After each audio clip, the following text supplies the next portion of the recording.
Welcome to the You Can Make a Living in the Music Industry podcast from Nashville, Tennessee. I am your host, John Martin Keith. Celebrities, working class musicians, and people who work behind the scenes in all areas of the music industry will share their stories, encourage you, and give practical advice of ways you can make a living doing what you love in the music industry. This episode is brought to you by Edenbrook Productions.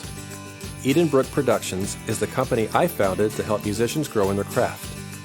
Are you a songwriter, but maybe you've been told your songs aren't quite there yet? Or are your songs ready, but you don't feel stage ready? Or maybe music is your passion, but you feel imprisoned by your day job and you don't know what to do next to make your dream a reality? Well, Edenbrook Productions is here to help. We offer consulting services via phone call, Skype, and FaceTime. And for the You Can Make a Living in the Music Industry podcast listeners, we're offering an introductory 1-hour consultation special. Click on the link in the show notes to contact me, and let's get you making a living in the music industry. Hey friends, welcome to the show. I want to introduce you to my friend Philip Peters. He works for True Artist Management in Franklin, Tennessee, where he is a management associate for Christian music artists Toby Mac, DC Talk, and Mandisa. Philip is also the founder of Restore Haiti, a service organization which supports over 60 schools with supplies and tuition, as well as drilling wells for clean water in communities. I hope you enjoy our conversation as we talk about artist management today.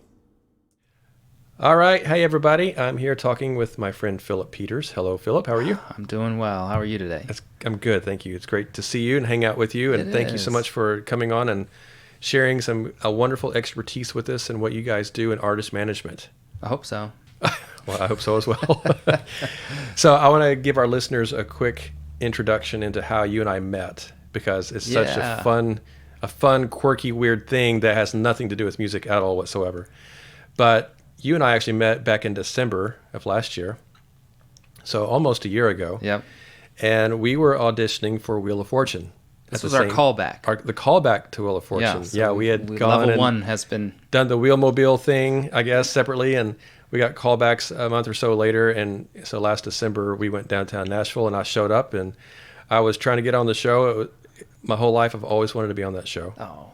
And then find out at some point in the process that you guys, I think there was a break or something, and I went back and said hi to you and found out that we have a mutual friend named Keith Everett Smith who has been a guest on our show, and found out that you do artist management for Toby Mac, and I was like, oh wait, I know his horn player, Keith Smith, and you're like, oh yeah, I know him really well. And then another guy that we met with. So I just thought that was the coolest thing that we got to meet there and find out it's such a small world. You have mutual friends doing some random thing on Wheel of Fortune. So, and you guys got on the show. You and your wife made it on the show. That for people that aren't from Nashville, that's a classic Nashville story though. You know what I mean? You meet randomly. It's true. Someone who knows somebody. Yeah. And, it's a small world. It's small. Even though it's growing, it's small. Yeah. We got on the show. That's actually my wife and I maybe we'll stop when it's our year anniversary of being on Wheel of Fortune. We play a game when we're in a public place or with talking with people, like who's going to bring it up first. Like, oh yeah, we were on Wheel of Fortune. So we were in February. We were on together, Sweethearts Week, and we won. Yeah, that's awesome. Great. We were so excited we watched it and recorded it, and we're just like, go, go, go. Yeah. And you guys made it. And I was really, really excited that you guys won and got to go do some cool trips. Yeah, we have two trips. So yeah, so that's awesome. Well, let's get into talking about the music business. Yes. So tell us real quick where you're from and how you got into music to begin with. Great. I'm from Indiana originally. Born and raised there. Went to a school called Anderson University, which I highly recommend in Indiana. It's wonderful. Growing up, always loved music. I played music, drum major in high school, played trombone, played piano, and that kind of stuff. And so obviously that's your intro to music. Like, I'm in music. I play music. Sure. I'm not amazing at playing music. Yeah. I've led worship before. I cannot remember lyrics. Never had a desire to be a performer. Okay. But that's all I knew of it. Yeah. So being in Indiana, I had a lot of exposure to shows. Was able to go to a lot of shows and concerts and listen to music. Christian music was a big one for me. DC Talk was my number one band. I got to see them several times and just was very happy with that. And so, but I mentioned Anderson because they actually had a music business program. I think they still do. Okay, yeah. And so I was involved there. Gaithers are up there, Sandi Patty's up there, Stephen Chapman, right. Sidewalk Prophets. All came out of Anderson. All came out of Anderson right. School.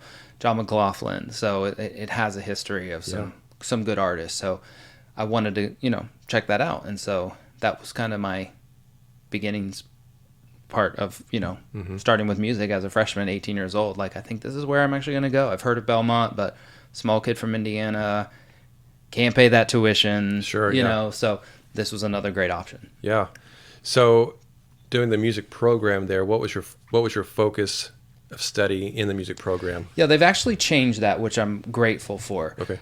Their study was very music heavy. So my freshman year, I was in the music business program, and it was theory and, a lot of music stuff, which I wasn't really into.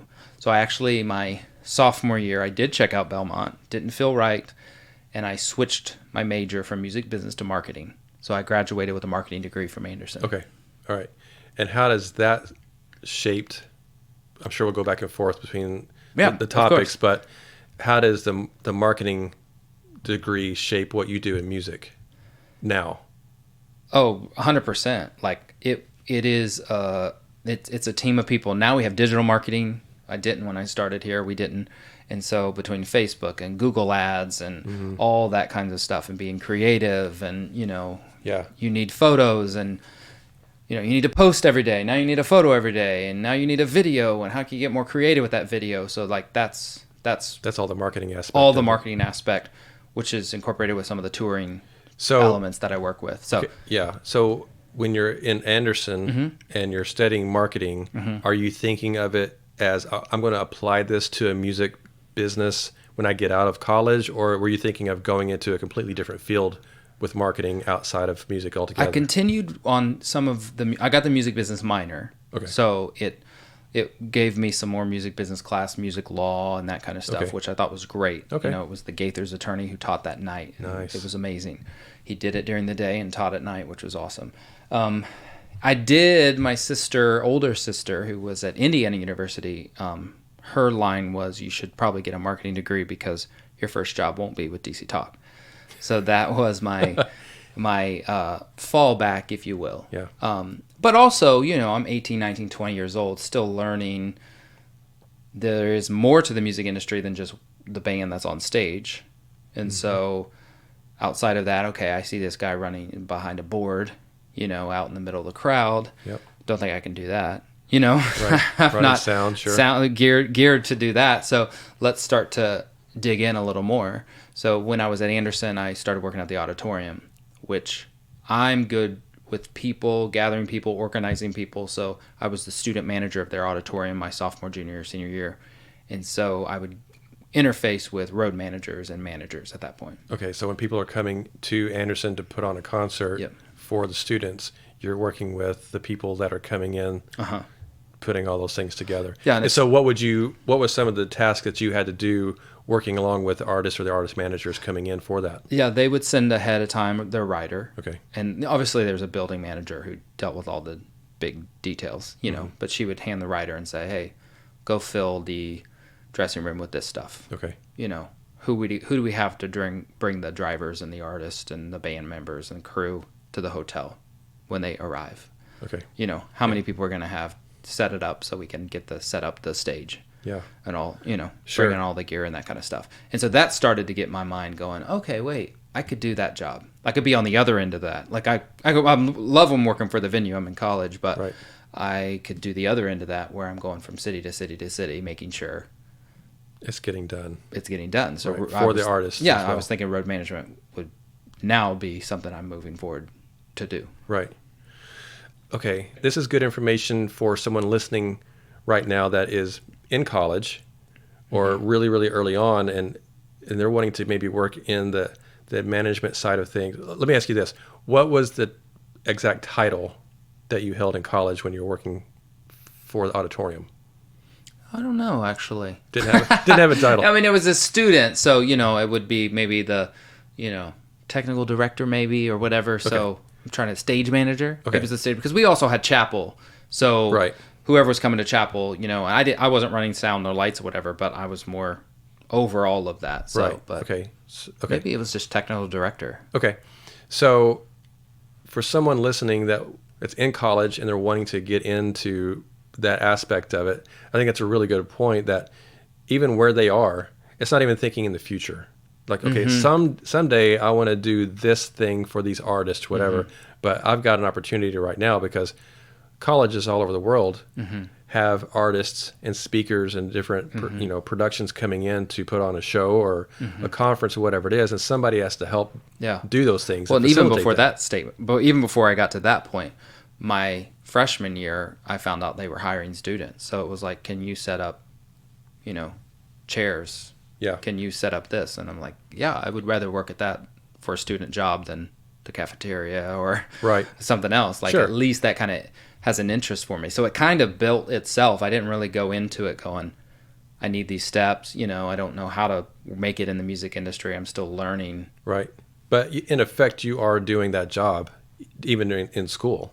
Oh, for sure.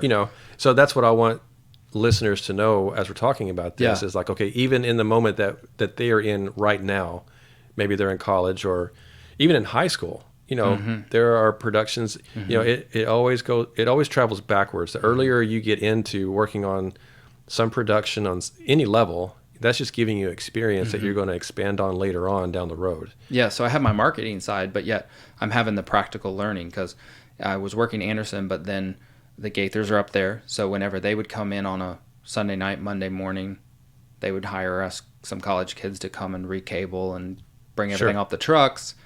There's University of Ball State. So we'd go and they'd hire us and we'd work shows there. And, I was just doing whatever I could to load gear, run spotlight, learn all facets of different industry. And it's important to learn and know the different facets. You've got to learn how to roll up cables. There are people that don't know how to roll a cable. Yeah.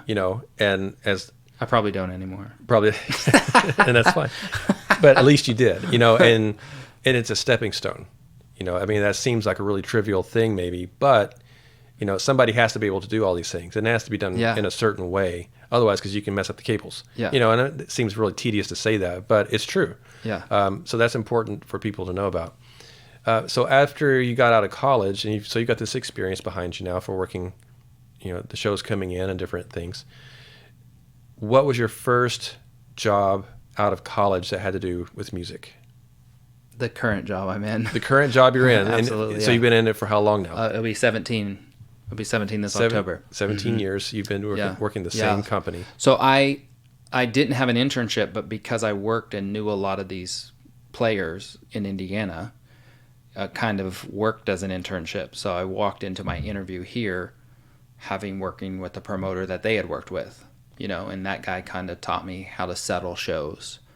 And okay, what does that mean, to settle a show? How much money did we bring in? Okay. Tickets, and how much are we getting paid? What are expenses and that kind of stuff. So, okay, and so I'm still shocked he let a college kid sit in on some of that, but and that's the promoter. That's the promoter, and typically like the road manager, production manager, or whoever on the road. So someone from the band will have a representative, someone from the building, and then the actual promoter. So okay, so and it can get ugly, Oh, really? Finance. Oh, for sure. Oh, wow.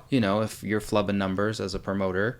And the band's like, you didn't spend that much money, and all that stuff. So that's interesting.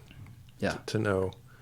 So how does somebody deal with a situation like that when, especially a new guy who's coming into a job and you're kind of thrown into that position of having to figure out and settle those disputes? How does that typically work? Is there a good way to do that, or? Yeah, normally those people have been around a while and they know. And they've got somebody, a manager or an agent or something that's dealt with that deal, so it's not too bad. Okay. I'm sure it can be when you're dealing with millions or thousands of dollars, so, but yeah. So you work for True Artist Management. That's it. Which works with DC Talk. Yeah. So DC Talk. So your dream band. Yeah. You got to work with. It kind of, they finished and started their solo tours in 2002, and I started in 2002. Okay, so you came in on the tail end. I came in on the tail end. Or the intermission, we should say. Yes, that's right. And then in 2017, they got together on a cruise ship. So I think I officially worked for them then. Yeah. Yeah, so DC Talk, Toby Mac, Mandisa are And Toby Mac and Mandy's are the clients that we currently manage here now. That's cool. But that's awesome that you, even though it was on the tail end of what DC Talk was doing at the time, that was your dream, one of your dream bands to work with, is what you're saying. No, I mean, we're in the office right now, and so walking in here, even for the interview at 22 years old, is shocking. Sure. It was a bit overwhelming, and, talk about wanting to do well. And nail the interview. Of course. Because and I didn't start till October, so I interviewed in July, and I called about every 7 to 10 days, and, didn't have an answer if they were going to hire me yet, and I mean, I just was like, this has to be my job. Yeah. So, okay, let's talk about that. When you're in that waiting period for someone listening that wants to get into artist management, and they're coming out of college thinking, okay, this is what I really want to do. Maybe there's a specific artist they want to work with, or maybe they're just say, I'll work with anybody. I just want the job and the opportunity. How do you typically go about that to get that gig, and like how persistent do you have to be without being bothersome to somebody? I think you have to know your stuff, and I think know the job. Oh no, the music industry. Yeah. Listen to a podcast, read the book, know what you're talking about. Don't just come in and say, I've always wanted to work with this artist. Right. No, don't talk about that. Right. Talk about, I've always wanted to do this job, tour. I've always wanted to be a part of album making. I've always wanted to, I serve the artist well. Like, we have a job in artist management where it could be one of the coolest things ever, or it could be one of the most, no one's there to do it. You have to do it, right, kind of a thing. Sure. So it's all over. Yeah. Whereas, I do envy, production guys are working on an album. I'm sure they do have tedious stuff as well, but management is everything from an airport run to, label meetings. Yeah. Okay. So but know that stuff. Be educated in all of that world. Right. It will be very helpful. And I came into knowing the players because I knew I wanted to be in Christian music. I was like, I went in and I want to know my first day which artists are at which agencies, which ones are at which label. So whenever they were like, hey, we need to talk to who and so, I'm like, I know who that is. Right. I'm very prepared. Yeah. Going into it versus you have to teach me everything. Oh, of course. What are some of the hardest parts of being an artist manager, in your opinion? As I get older, I think some of it is, the artist works nights and weekends if they're on tour. Right. So sure. That can come into, you're working during the day, office hours, but if a flight goes AWOL or something, you could be working that night, Of course. Or something happens at the show, or, they're up post-show until 12 and they want to chat about something, or, something like that. So that could be a little challenging. Okay. One of the hardest part as well is doing artist management is you have to be spinning lots of plates. And it's one of the things that when all the plates are spinning, no one notices, but as soon as one falls down, everyone notices. Sure. So, and I think part of it I've noticed too is let's say somebody wants a 30-minute interview, your artist only wants to give them 10 minutes, so you compromise to 20. Your artist isn't happy because it's not long, it's too long, and the interview person isn't happy. So you kind of live in the area of no one's ever happy. You've not made anyone happy. Right. Kind of a thing. Wow. If that makes sense. Yeah, So that can get a little tiring. Does that happen very often? Not too much. Okay. But, So, yeah, and so what are some of the best parts of being an artist management for you? When something successfully comes together. Okay. Such as the cruise. It was great to see that happen. Right, the Jesus Freak cruise. A tour, yeah. Toby has built his solo career and is playing arenas, which is fun to go into. I've, seen him play Lipscomb, which is probably 4,000 people, and then could have over 10,000 at the Bridgestone Arena here in town in Nashville. Right. So that's great, to kind of stand backstage and just see the massive amount of people that, are following this, and you with a team of people have kind of put your hand in. Yeah, there's a lot of people involved. So there's artist management, road management, production, stage crew, road crew, the promoters, team, the artist, the band. There's a lot of people involved. Yep. So what does it look like to be in artist management? on a day-to-day basis? What's a day in the life look like for Philip Peters managing Toby Mac, if you can give that kind of information? And I can't answer that. You can't answer that. Because every day is different. I don't know what I'm going to walk into. So what are some of the things that are kind of a regular? He has a physical product remix album out on Friday, so I hit the web store team to make sure, are we good to go? Okay. That's going to happen. We had an email from a guy say, hey, you announced a show that was on sale, or not on sale, sold out. I can see it's not sold out. What's up with that? So answer his little customer service thing. Mm-hmm.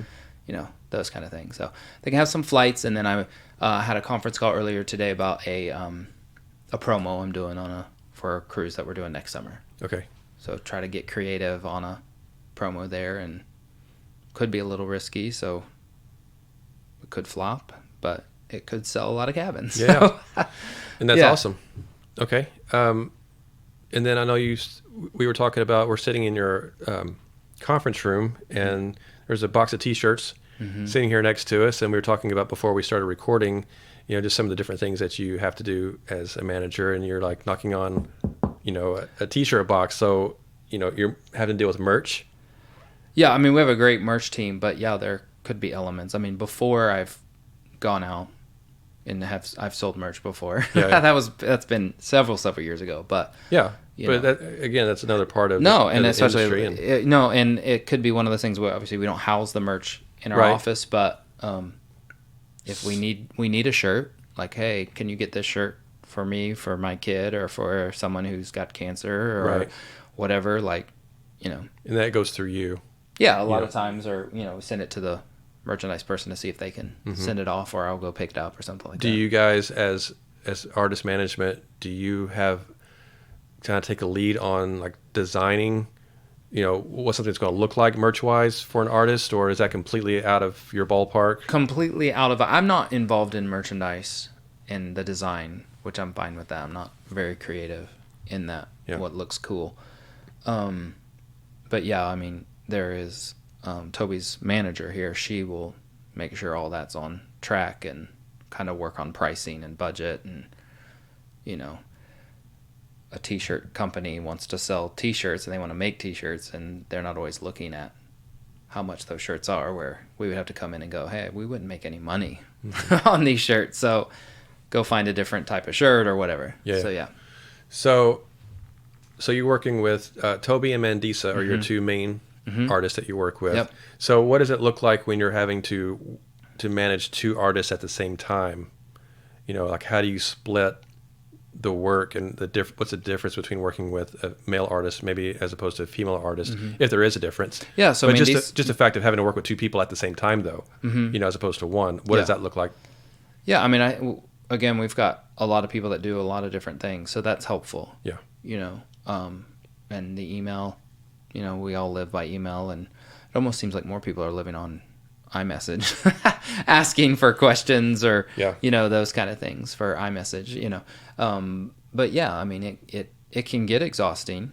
We're both, Toby has a October run, November run. Mandisa leaves the 1st of October. We're launching ticket sales. Yeah. So working for female or male artists are different. I mean, I think a lot of that is knowing who your demographic is. So Mandisa is working a girls' night tour, only girls coming to the show. So obviously you have to shape that a little different. Toby's just, your family artist, and not as different, but yeah. So what would you say to somebody that's wanting to get into artist management?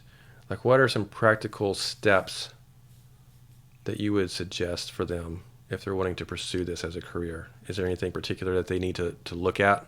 Yeah, I would say I would make sure you know what you are good at. Okay. Because maybe it's not artist management. Sure. I work on a management team, but I'm not a specific artist. I've worked with bands before. I'm not sure if I will again. So we'll see. That makes sense. Okay. Maybe I shouldn't say that. So, I don't know. So let's talk about the structure of true artist management. How many managers work on your team? Yeah, so there's 2 lead managers here. Okay. They've been around since 93 okay. with DC Talk. We have an accountant that's okay. full-time here. And then there's a guy who works Mandisa specifically. And then I kind of work Mandisa marketing side of things, but then I'm logistics for a lot of the other all things Toby. Right. So I don't dive in as much with Mandisa unless she's touring. I'll kind of work in that space, but majority I do most of my work with Toby in terms of, you know, scheduling, helping him with interviews, working with the digital team, you know. Mm-hmm. Okay. And so as far as having someone wanting to get into doing artist management, and you're saying that, you know your stuff, obviously. Yeah, know your stuff, because you might actually be more interested into working with merchandise of that point, or you might want to actually do more on the label side. Right. Management has their hand in all of it, so I would say, you know, if you're the artist is the center, then you're the manager would be the nucleus kind of around it, and the spokes of digital team, merchandise, road team, publishing, label, all dive into this. Mm-hmm. You know. But you're the hub of that. Mm-hmm. Management is. Everything's got to come through you and be approved through you. Right. Yeah. Yeah, the manager is kind of trusted by the artist to make decisions for them on their behalf. Yeah. Yeah. So they would be the closest to an artist, you know. Yeah. So you're the right-hand man. Totally. For the artist. I'll go pick up something in your closet that you left so I could bring it to a photo shoot, you know. Sure. That kind of a lot of managers don't go that deep. Yeah. They just want to be on career side, but yeah, you could enjoy that. So, you know, you could be working a label side, help with the promotion, or you could be doing something that would be personal assistant, you know. Right. Those kind of facets. So I would definitely say a skill would be to make sure you are able to multitask and good with that. Don't get overwhelmed easy. There are managers, and you see those stories, and you know how they display them on TV, a mean manager or whatever. But you know, in this industry, like, it doesn't work too well. You know, so you can't be overwhelmed that someone who supports you sends an email or, you know, whatever. You just kind of have to be kind, and if you've got 20 things on your plate and something else comes your way, you got to be ready and take it. Mm-hmm. That's awesome. Well, yeah, not easily stressed, maybe. Not easily stressed, of course. Because you're going to live at a level of stress. Right. Because you're going to be working in the future while executing things in the present. Right. You know? Always thinking ahead of what's next as well. Absolutely. While you're trying to take care of something that has to be done today. Yeah. You know, maybe 5 or 6 things that have to be done today. Right. Yeah, of course. I manage myself as an artist. You know, I'm an independent artist, so I'm the artist and the manager and the road manager and the booking agent and whatever else. So it all applies. I think everybody's doing a little bit of all the things at once in their career to some degree. And then, you know, and then when they get to a certain level, you know, that they can't handle it on their own, then they need to reach out and bring in a manager that can do those types of things. Is there a part of you that you were like, this is what I would want a manager to do for me? I'm sure there are. Okay. I hear 2 things. One is like if the logistics, the workload is too much. I hear that. And then another one I hear is I don't like to be the bad guy. Yeah, sure. You know, I like to walk into a church or a venue and be the good guy. I wish I had that interface of a manager who I could say, hey, we didn't agree on this production. Exactly. You know. Yeah. Oh, that's for me as an artist, having to be my own manager and road manager that's where it gets tricky and is the hardest, most unenjoyable part of it, I guess, is because if there is some discrepancy on a contract or on a payment or something like that, you don't want to be the guy who's coming in doing the show and that everybody's there to see, and then after the show it's like, hey, this is not what we agreed on, what you're supposed to pay me or whatever. It's an awkward position to be in. Totally. You know, when you're the artist and you're having to take care of all the logistical things as well. So, yeah, if you can have somebody that can be that buffer that handles business really well and can take care of those things, then that's always a good thing, I think. Yeah. So, sure. Yeah. So the only thing I would say about, you know, getting into artist management is there's many ways to do it. And that is if, you know, working at a venue in town, loading gear in town, promoting a show, you know, if there's somebody like, you know, like yourself, hey, I'd love to bring I'd love to bring him in to, a artist to come in and perform, and let's just start working on that. So I did that in college. I brought in a couple bands and, learned that aspect. Sure. As well. And there are artists who want a manager, and managers are relational.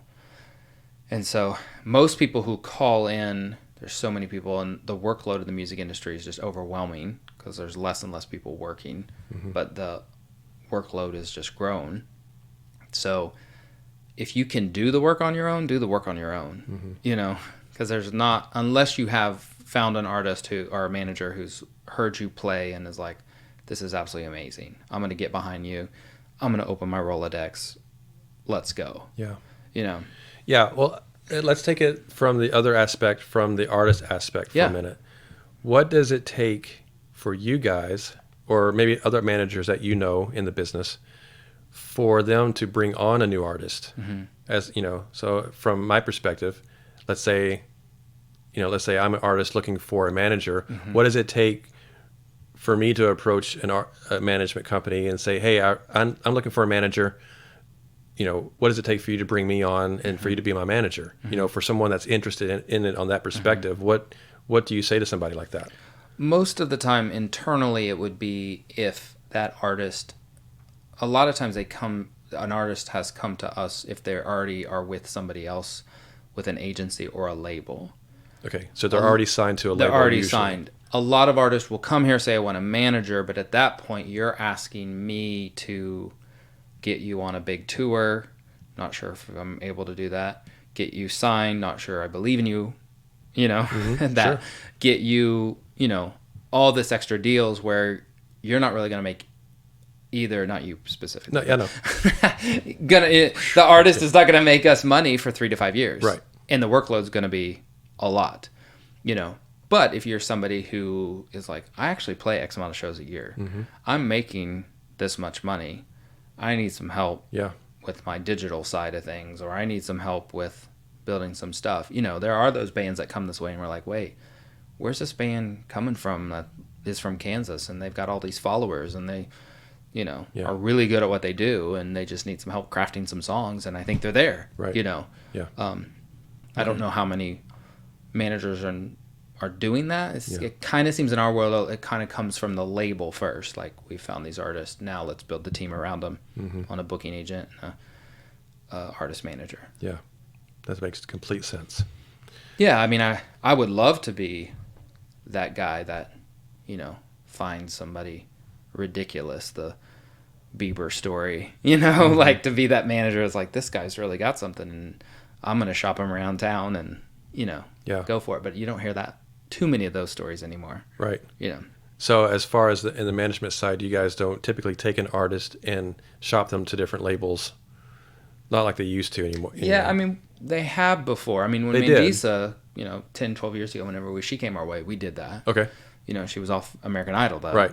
So we knew there was going to be some steam there, and so we kind of see which label we wanted to land with. So. Okay. So she came on with you guys before she went to a label? No. Yeah, absolutely. Yeah. Cool. Well, man, I thank you so much for coming on and sharing your expertise and your time with me and letting our listeners know what it takes to be in artist management. And, they're going to hopefully take that information and run with it and build a career for themselves. And absolutely. Maybe somebody will reach out to you after listening to this and be like, hey, I want to be in artist management. I want to come work for True Artist Management. And, maybe some cool thing will happen with that. Who knows? Yeah. But I just appreciate you. And of course. Have you gone on all of your Wheel of Fortune trips yet? I have one more. I turned 40 in January, and that's my trip to Hawaii. Oh, are you going in January? Yeah. So that's awesome. Did our big trip this summer, Switzerland, and then Hawaii is in January, and then we probably will pay big taxes on all those trips in April. More than likely. Well, that's cool. We'll have a fun trip and have fun out on the road with Toby and Mandisa and doing all those cool things you get to do. Thank you. All right, man. Thanks. Thank you guys so much for joining us. I really hope you enjoyed our conversation with Philip as we talked about artist management in the music business. Remember, Edenbrook Productions offers consulting services via phone, Skype, and FaceTime. Let us know how we can help you begin to make a living in the music industry.